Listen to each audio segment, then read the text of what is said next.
Une histoire, du sport et des frissons. Merci pour ce moment, ça commence maintenant. Bonjour, je m'appelle Quentin Faure et je vous accueille avec plaisir sur ce podcast. Merci pour ce moment est une ode à la performance sportive, celle qui nous donne des frissons, celle qui nous met les larmes aux yeux, celle qui est inespérée, inattendue et surtout éphémère. Quelques secondes, quelques minutes suffisent à l'athlète pour graver un souvenir indélébile dans son époque. Nous allons aborder dans ce podcast les moments suspendus où certains élus atteignent le plus éphémère des sommets, celui de la gloire.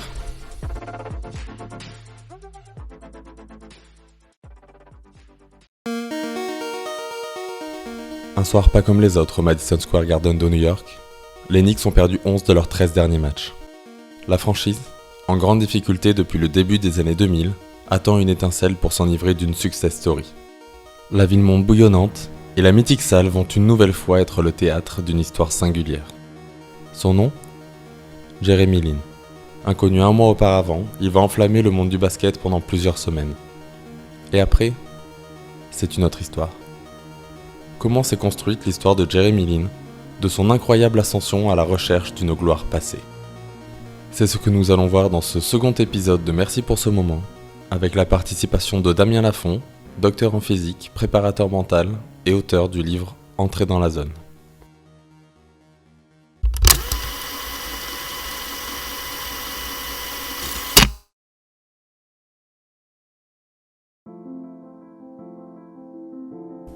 Le 27 décembre 2011, et dans l'indifférence la plus totale, les Knicks de New York signent un jeune joueur non drafté américain d'origine taïwanaise. Nous sommes dans la saison 2011-2012. La NBA est alors dominée par les Kobe Bryant, LeBron James, Kevin Durant ou encore Derrick Rose. Les Knicks, malgré la présence de stars comme Anthony ou Stoudemire, peinent à performer. La pression médiatique new-yorkaise et les fans passionnés leur mènent la vie dure. De son côté, Jeremy Lin vient d'arriver à New York après avoir été congédié par ses deux équipes précédentes sans avoir joué. Son parcours est singulier et bien loin de la voie dorée des stars de la ligue. À l'université, il évolue dans l'ombre, dans l'équipe de basketball d'Harvard, laquelle est bien plus réputée pour son éducation que pour ses cursus sportifs. Il n'est drafté par aucune équipe en sortie d'université. Pour autant, il ne renonce pas et signe dans la ligue de développement de la NBA.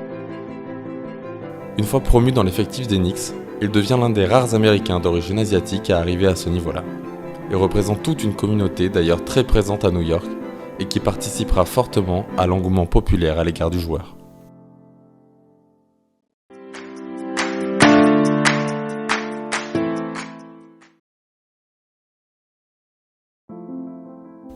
Le 4 février 2012, comptant 11 revers sur les 13 derniers matchs ajoutés à plusieurs blessures, le coach de l'époque, Mike D'Antoni, tente l'option Lin.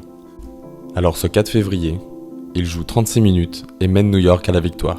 Il marque 25 points, finit avec 5 rebonds et 7 passes décisives. Lin flips it up and puts it in. Jeremy Lin once again. There's Lin. Just active and aggressive. Alley-oop to Chandler. Oh, beautiful pass from Lin. And Jeremy Lin continues to excite this crowd. That he brings to a game. Jeremy Lin knocks it down. Career high 15. And the Knicks take the lead. Perhaps the most unlikeliest Knick to be the hero. What a story here tonight at the Garden. Jeremy Lin, a huge spark in a game. The Knicks are desperate for a victory. Anthony now 3 for 14. Lin to the basket. Reverse layup. He cuts it in. Oh, what a play for Jeremy Lin. Little fancy shot clock at 8. Splits the defense again. Gets to the rim. Pucks it in. And a foul. Wow. Jeremy Lin does it again. Even it looks like his teammates don't believe what they're seeing.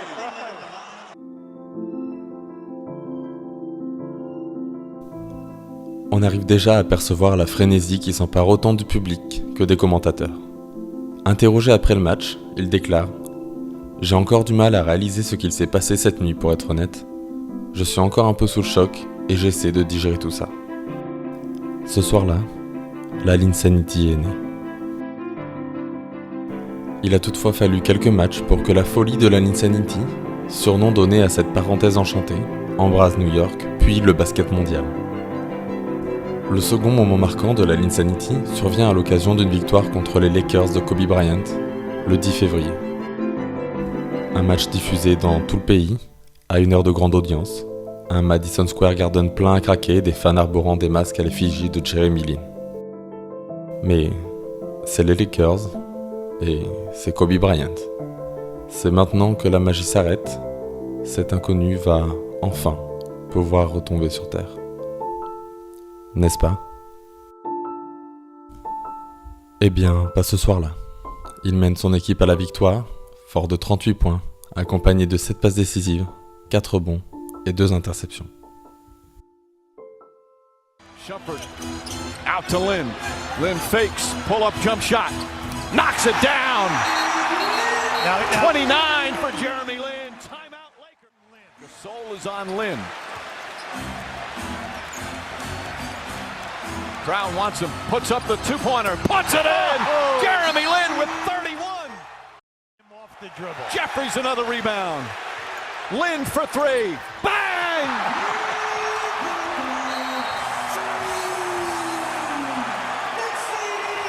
The Jeremy Lin show continues here at Madison Square Garden. And the Knicks will win it. Linsanity continues here at Madison Square Garden as the undrafted point guard from Harvard electrifies MSG once again. L'apogée de cette folle série survient à Toronto le 14 février. Même les plus sceptiques commencent à réaliser le talent de Jeremy Lin. Il devient l'attention principale des médias, et jusqu'alors, ce n'est pas un souci. Cette nuit-là, il délivre une belle performance couronnée du tir victorieux, un buzzer beater, pour mener New York à leur 6e victoire de suite. Un fait marquant, il prendra le dernier shoot en qualité de leader de l'équipe, alors qu'il était un joueur de fond de banc à peine 2 semaines plus tôt. Alors Jeremy Lin, pour celui-ci et pour les autres, merci pour ces moments.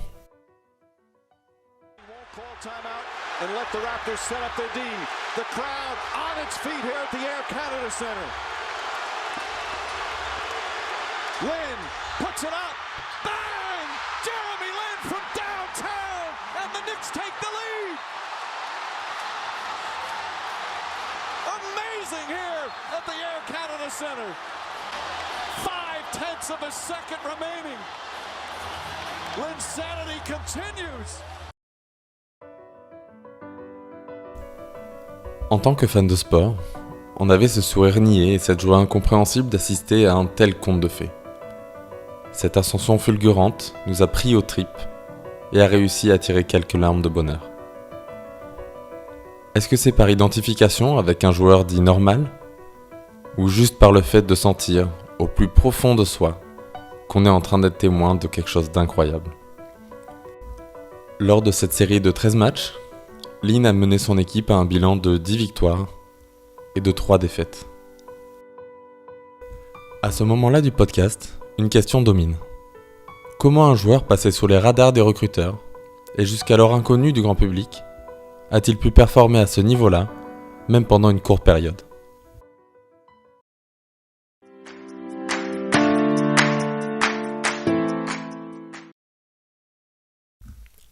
Tout porte à croire que nous avons été témoins de la zone, terme mystérieux mais bien connu des sportifs de haut niveau.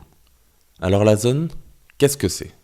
Pour faire relativement court, la zone est un état mental où le sportif atteint une concentration aiguisée et un total contrôle sur ses mouvements. Il en ressort des performances incroyables où un athlète peut se transcender. Ressenti par ceux qui l'ont atteint comme une transe ou un moment au ralenti, la zone se trouve au croisement d'une technique perfectionnée pendant des années et d'un état de plénitude mentale.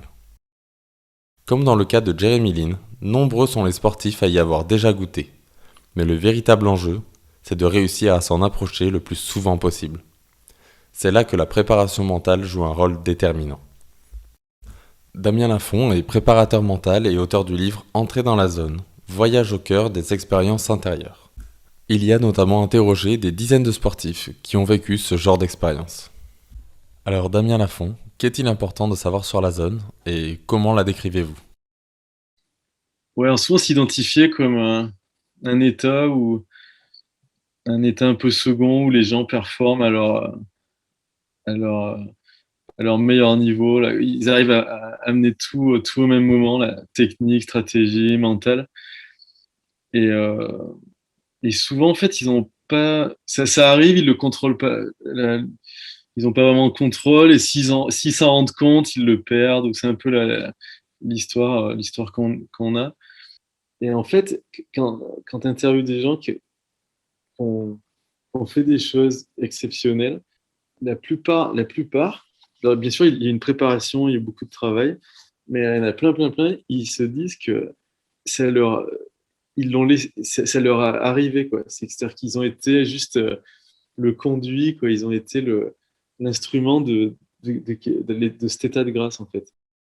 Les gens, ils le prennent un peu comme un accident, par chance, et ils se disent, voilà, mais si je réfléchis trop, je vais perdre cet état. Et ils sont superstitieux, parce qu'ils veulent pas trop en parler, parce que s'ils en parlent, ça se reproduira pas, et tous ces trucs-là.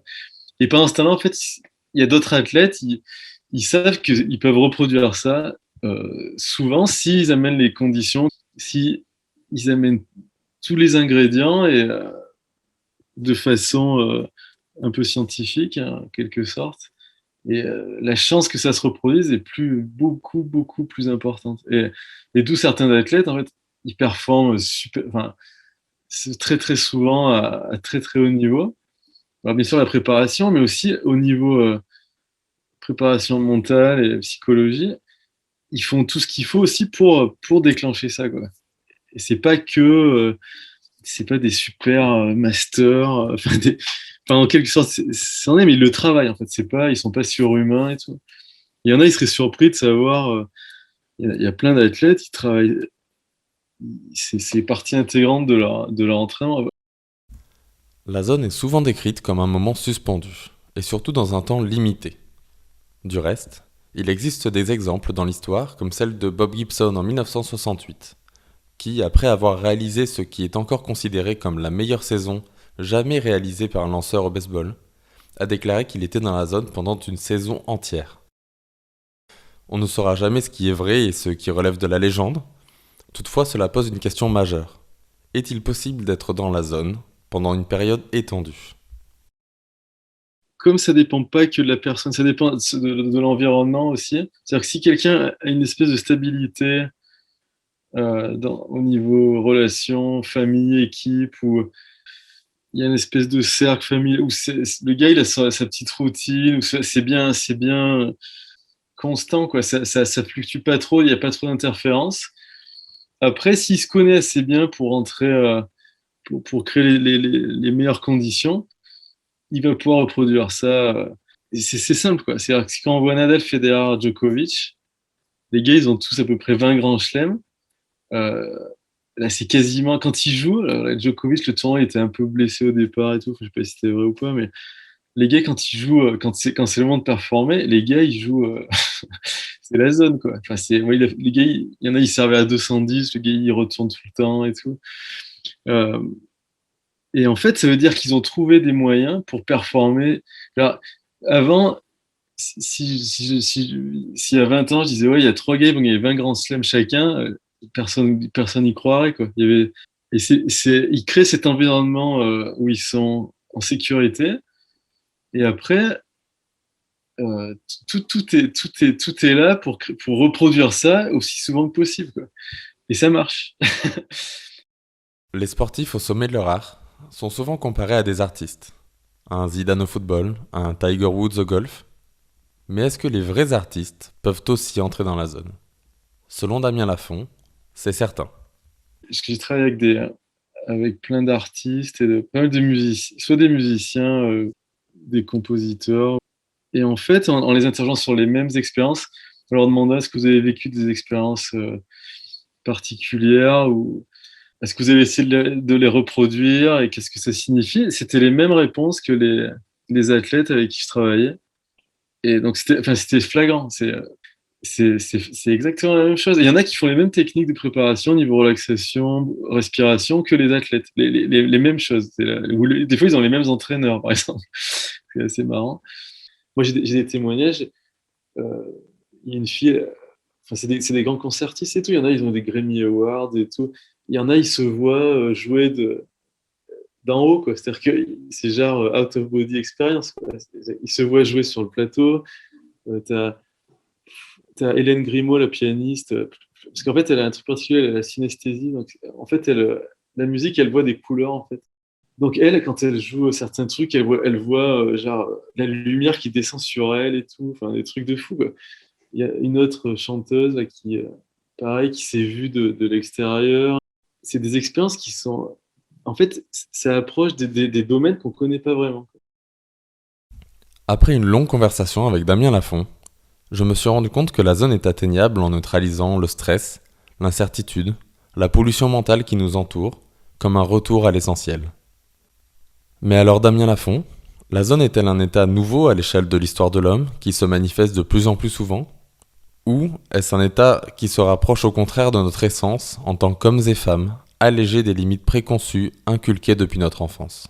C'est plus un état naturel qui est un peu enfoui avec des conditionnements mentaux et comportementaux, à l'école en particulier. Mais en même temps, donc même si c'est un état assez naturel, on le voit plus souvent dans le sport parce qu'il y a cette capacité à se préparer, comme ces joueurs de tennis, Djokovic et Enko, on voit qu'ils sont capables de le reproduire, donc on le voit plus souvent en fait. On voit cet état plus souvent, et donc il y a les deux, quoi.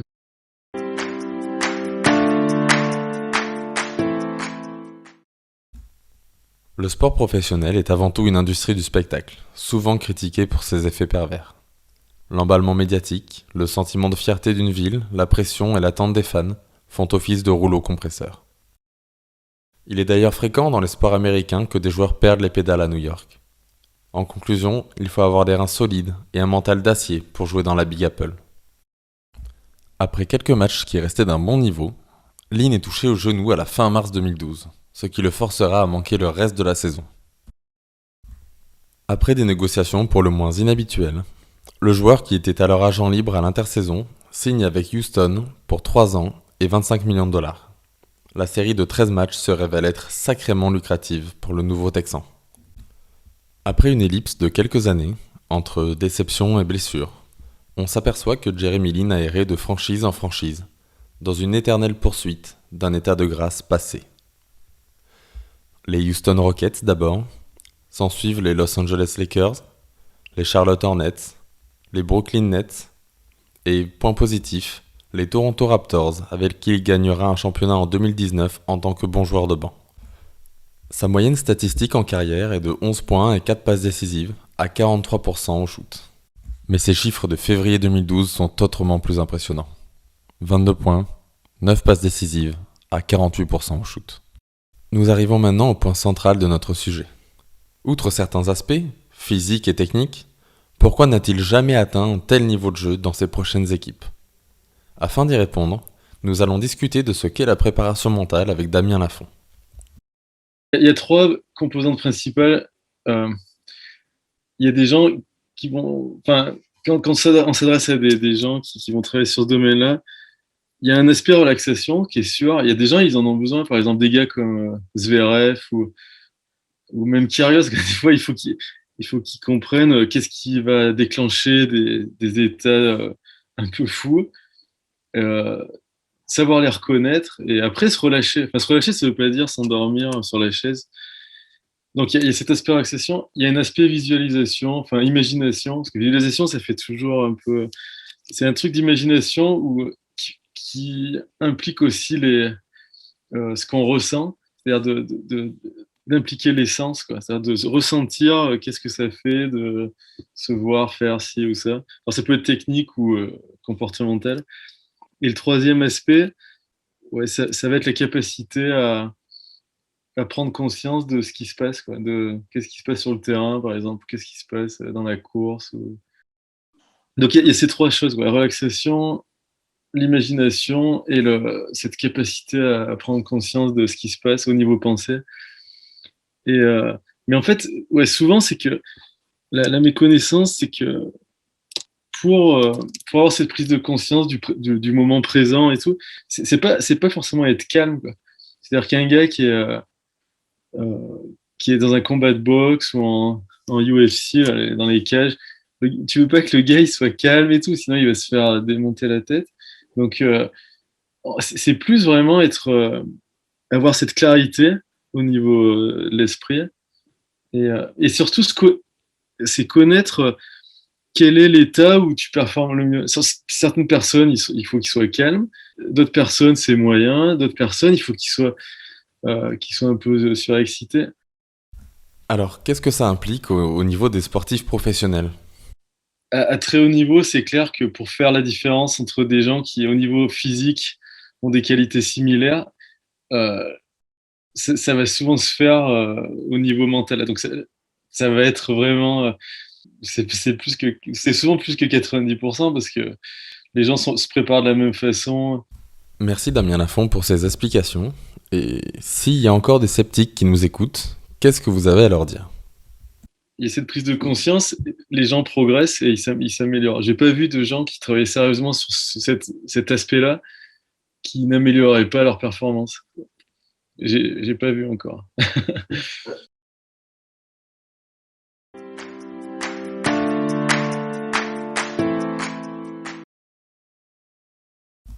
Malheureusement, on peut dire que le carrosse est redevenu citrouille. Les attentes et le poids placé sur les épaules de Jeremy Lin étaient-ils trop lourds?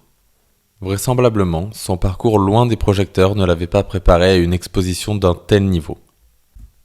Ma conversation avec Damien Lafont n'a fait que confirmer une hypothèse, selon laquelle Jeremy Lin a cruellement manqué d'un appui psychologique pendant cette série de matchs. Il s'est exprimé d'ailleurs en 2020 sur cette période et sur les problèmes de santé mentale qui en ressortirent. Il a notamment déclaré, je cite, « Pendant la période de la Linsanity, j'étais littéralement l'une des personnes les plus populaires de la planète. J'avais tout pour moi, je jouais la tête dans les nuages, et c'était bien plus que ce dont j'aurais pu rêver. Mais les années suivantes, j'ai commencé à subir beaucoup de déceptions et d'échecs, au point que j'avais même honte de marcher dans la rue, d'aller sur les réseaux sociaux ou sur les plateaux télé. J'ai perdu ma position de titulaire, de l'argent sur mon contrat, et ma popularité. » Jeremy Lin a aussi récemment évoqué le fait d'être suivi depuis plusieurs années pour traiter les conséquences de la Linsanity sur sa santé mentale. Les dommages psychologiques de cette sensation d'imposture n'illustrent que trop bien l'un des grands thèmes romantiques de l'humanité. La gloire est à double tranchant. Elle peut bien vite devenir un fardeau, et Jeremy Lin, devenu malgré lui Icare au milieu du rêve américain, s'en est rendu compte. Afin de clôturer ce podcast, il me paraît important d'évoquer le coaching qui peut grandement se saisir de la préparation mentale. Et quand on associe préparation mentale et basketball, on pense forcément à Phil Jackson, le légendaire coach des Bulls de Jordan et des Lakers de Bryant, accessoirement recordman du nombre de titres gagnés en NBA. Alors je me pose la question suivante. Et si Jeremy Lin était coaché par Phil Jackson? Un coach réputé pour être un excellent psychologue aurait-il pu lui proposer une trajectoire différente?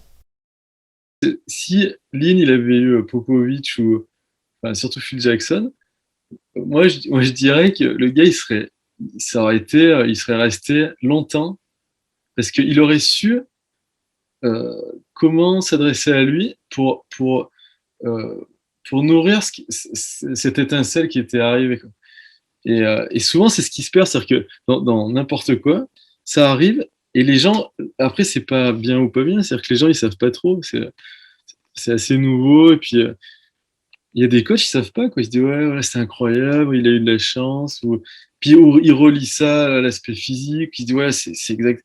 Et en fait c'est pas que ça, c'est global et l'approche globale de Phil Jackson pour ceux qui quand tu lis ses livres, les interviews et tout, c'était vraiment il prenait l'aspect humain, quoi, tout, il y avait tout, quoi. Et, et plus au niveau spécifique par personne et où ils en étaient au niveau de leur vie, quoi. Et c'est-à-dire que donc Lynn, il a eu cette expérience et s'était laissé voilà ouais c'était incroyable. Ils ont dû dire voilà bah, c'était dû à ta préparation mais c'était pas suffisant, il y avait quelque chose d'autre peut-être qu'il y a quelque chose d'autre qu'il fallait c'est comme le feu, quoi, si tu rajoutes pas de bûche ça s'arrête, quoi. Et c'est vrai qu'il y a certains coachs qui sont incroyables pour ça, c'est qu'ils arrivent à garder le feu dans les cheminées, quoi. Alors justement, en quoi l'approche de Phil Jackson était-elle si particulière? Phil Jackson, il les nourrissait au niveau spirituel aussi, ou au niveau développement, en fait. Il y a certains coachs, ils arrivent à voir la maturité de leurs joueurs, ils leur donnent alors, quand Phil Jackson, il donnait des conseils à Kobe Bryant, il donnait pas la même chose à d'autres joueurs, à Shaquille O'Neal et tout. Il y a fort à parier que son coach, il a pas su lui nourrir le truc, quoi.